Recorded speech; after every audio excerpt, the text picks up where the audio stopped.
Welcome back friend. और इस video में आपका स्वागत है। और इस वीडियो में हम जो पढ़ने वाले हैं वो पढ़ने वाले हैं हम कंप्लीट सेटअप ऑफ जावा। और उसके बाद हम जावा का पहला प्रोग्राम बनाएंगे। तो सबसे पहले जावा को स्टार्ट करने से पहले हमें जावा का एक टूल डाउनलोड करने पड़ते हैं, कुछ सॉफ्टवेयर डाउनलोड करने पड़ते हैं। तो हम डाउनलोड करते हैं JDK। तो JDK डाउनलोड करने के लिए मैं आपको सिंपल तरीका है, JDK डाउनलोड आप सर्च कर लीजिए। मैं आपको डिस्क्रिप्शन में इसका लिंक भी दे दूँगा। और यहाँ पे oracle.com की फर्स्ट साइट पे चले जाइए। तो यहाँ पर हमको JDK डाउनलोड का ऑप्शन ऑन टॉप ही दिख जाएगा ये। तो Oracle JDK के नीचे जो JDK डाउनलोड का ऑप्शन है इस पर क्लिक कर लीजिएगा। तो यहाँ पे क्लिक करने के बाद आप यहाँ पर आ जाएंगे और यहाँ पर JDK का सबसे जो लेटेस्ट वर्जन है वो यहाँ पर आ जाएगा। और आपको पुराने वर्जन में जाना है तो आप पुराने वर्जन के नाम से भी सर्च करके वहाँ पे पहुँच सकते हैं। तो अभी मेरे को विंडो के लिए डाउनलोड करना है। तो सिंपल विंडो के लिए डाउनलोड करने के लिए अब 64 बिट और मैं ये वाली फ़ाइल यहाँ से डाउनलोड कर लूँ। यहाँ पे हम टर्म्स एंड कंडीशंस को एक्सेप्ट करने के बाद डाउनलोड पे जैसे ही क्लिक करेंगे तो ये डाउनलोडिंग स्टार्ट हो जाएगी। तो अभी मैंने ऑलरेडी इसको डाउनलोड किया हुआ है तो मैं इसको कैंसिल कर देता हूँ। उसके बाद इस फाइल को हम एक्सट्रैक्ट करके इंस्टॉल कर लेंगे। तो इंस्टॉल करने के बाद हमें क्या करना होता है, हमें पाथ सेट करना होता है कि हमारा जावा कहाँ पे इंस्टॉल्ड है, जिससे कि हम अगर कुछ कोडिंग लिखें तो हमें पता चल सके कि हमारा पता चल सके कि हमारा जावा कहाँ से इंस्टॉल्ड है, कहाँ से वो कोड को कंपाइल करेगा। तो उसके लिए जब हम जावा को इंस्टॉल कर लेंगे, इंस्टॉल करना आप सभी को आता होगा, तो मुझे नहीं लगता कि वो सारी प्रोसेस बताने की ज़रूरत है। यहाँ पर सब कोई बड़े आसानी से कोई भी सॉफ्टवेयर में इंस्टॉल कर सकते हैं। तो इंस्टॉल करने के बाद हम जाएंगे अपनी मेन ड्राइव में। मेरी C है, आपकी कोई और भी हो सकती है। तो ज़्यादातर वैसे सिस्टम में हम C ड्राइव को ही यूज़ करते हैं। C ड्राइव के अंदर जाएंगे प्रोग्राम फाइल में। प्रोग्राम फाइल के अंदर हमारा जावा का एक फ़ोल्डर बन जाता है जब हम इंस्टॉल करने के बाद। तो इसमें जाएंगे और इसमें फर्स्ट JDK 1.8 में जाएंगे। आपका जो भी वर्जन होगा वो उस नाम से फ़ोल्डर आएगा। तो इसके अंदर फिन फोल्डर में जाएंगे। अब इसका हमें पाथ यहाँ से कॉपी कर लेना है। यहाँ से पाथ मैंने कर लिया कॉपी। उसके बाद मैं जाता हूँ दिस PC पे राइट क्लिक करता हूँ और प्रॉपर्टी में चला जाता हूँ।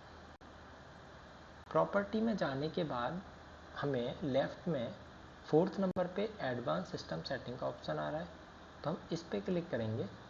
इस पर क्लिक करने के बाद ये पॉपअप ओपन हो जाता है।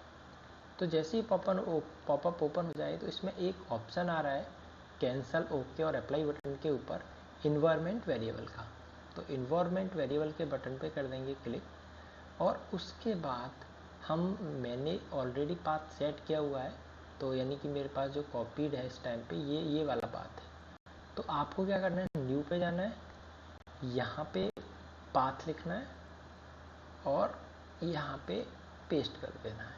और उसके बाद जैसे आप ओके करेंगे आपका पाथ सेट हो जाएगा। तो मैंने ऑलरेडी कर रखा है तो मैं इसको नहीं करता हूँ, आप ओके कर लीजिए। उसके बाद ये आपका जावा कॉन्फ़िगर हो गया आपके सिस्टम में। अब आते हैं कोडिंग पोर्शन की तरफ। अगर आपको इंस्टॉलेशन में, डाउनलोड में या आपको पाथ सेट करने में कोई भी प्रॉब्लम आ रही है तो आप मेरे को मेल कर सकते हैं। मैं अपनी ईमेल एड्रेस आपको डिस्क्रिप्शन में दे दूँगा, या फिर आप डायरेक्टली itswow.com पे भी itswowcode@gmail.com पर भी मेल मेरे को कर सकते हैं। तो अब हम आते हैं कोड की तरफ।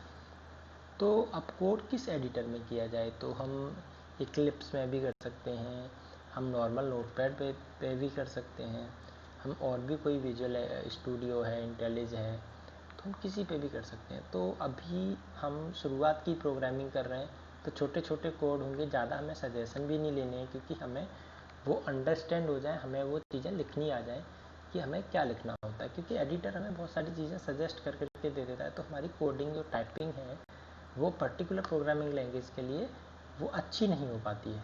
तो मैं इसलिए यहाँ पर नोटपैड का इस्तेमाल करूँगा।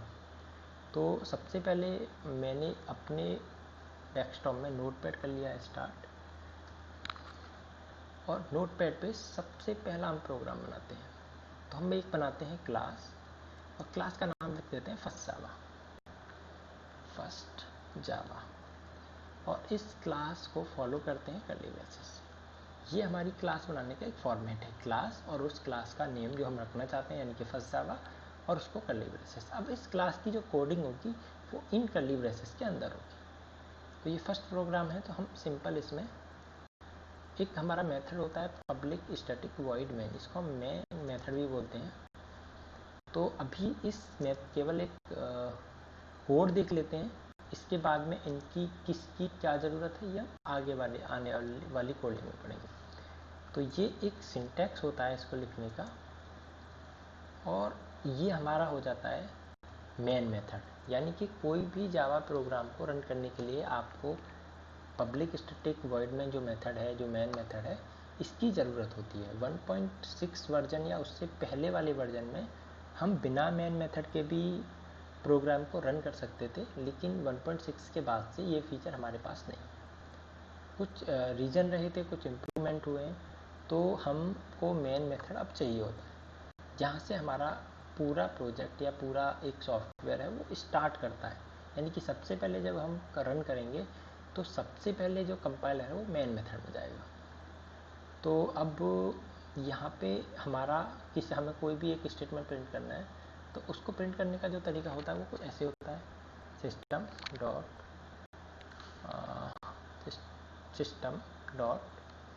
Out dot println। अब मैं println के बारे में भी बाद में आपको सारी चीज़ें ये बता दूंगा। तो हम एक स्टेटमेंट प्रिंट करते हैं, वेलकम इन जावा, और इस फाइल को इस क्लास के नाम से ही हम सेव करेंगे। तो मैं आपको बता दूंगा कि इसको मैंने क्लास के नाम से ही क्यों करा है। कोई ज़रूरी नहीं है कि आप क्लास के नाम से करें, आप अलग नाम से भी इसको कर सकते हैं। तो अभी मैं क्लास के नाम से कर लेता हूँ, फिर बाद में मैं आपको ये भी बताता हूँ कि अलग नाम से करेंगे तब आपको कैसे एग्जीक्यूट करना है। तो क्लास का नाम .java, हमने इसको कर दिया सेव। अब हमें ये वाली फाइल हमारी डेस्कटॉप पे फर्स्ट java.java के नाम से सेव होगी। अब हमें इसको एग्जीक्यूट कराने का क्या तरीका है। तो एग्जीक्यूट दो बार में होता है। पहले हम कंपाइल करते हैं, जब कंपाइल प्रॉपर हो जाता है तब हम उसको रन करते हैं। तो इसके लिए हमें कमांड प्रॉम्प्ट ओपन करना पड़ेगा। अब ये मेरा डेस्कटॉप पे है, आपकी कोई भी लोकेशन पे पड़ा हुआ आपको वहाँ जाना पड़ेगा। तो मैं इसको स्ट्राइप चेंज करके cd.d करके, और मैं सजेशन लेता हूँ तो डेस्कटॉप मेरे को आ जाता है। cd.desktop आप सीधे लिख सकते हैं, या डी लिख के टैब दबा दीजिए, तो जिससे कि आपको डेस्कटॉप का पाथ मिल जाएगा, और आप एंटर करेंगे तो आप आगे user/कृष्णा/desktop। तो मेरा जो पीसी का नाम वो कृष्णा है, और उसके अंदर मेरा जो डेस्कटॉप है, यानी कि डेस्कटॉप या सिस्टम में एज अ फोल्डर वर्क करता है, लेकिन ये मेरा डेस्कटॉप यहाँ पर दिखता है, उसको वो सारी चीज़ें डेस्कटॉप पे आती हैं। तो अब जावा इस कोड को रन करने का जो तरीका, कंपाइल करने का जो तरीका वो कुछ ऐसे है, जावा सी यानी कि जावा कंपाइल स्पेस, उसके बाद फाइल का नाम। तो फाइल का नाम क्या है हमारे पास, हम सजेशन से भी ले सकते हैं, या जैसे अब ये मेरा आ गया। अगर आपका एक और तरीका, जैसे मुझे पता है मेरी फाइल का नाम फर्स्ट से है, तो मैंने F दबाया, टैब दबाया, तो मेरे को सजेशन में आ जाएगा ये। तो आपकी दो फाइल हैं first.1.java, तो आप 2 बार दबा दें तो कहीं ना कहीं पहले या दूसरे बार में आपका आ जाएगा। तो जैसे ही मैं एंटर करता हूँ तो ये मेरा कंपाइल हो गया। अगर कोई एरर होती तो यहाँ पे वो आ गई होती। उसके बाद इसको रन करने का तरीका होता क्या है, जब हम कंपाइल कर लेते हैं कोड को तो एक क्लास फाइल बनती है।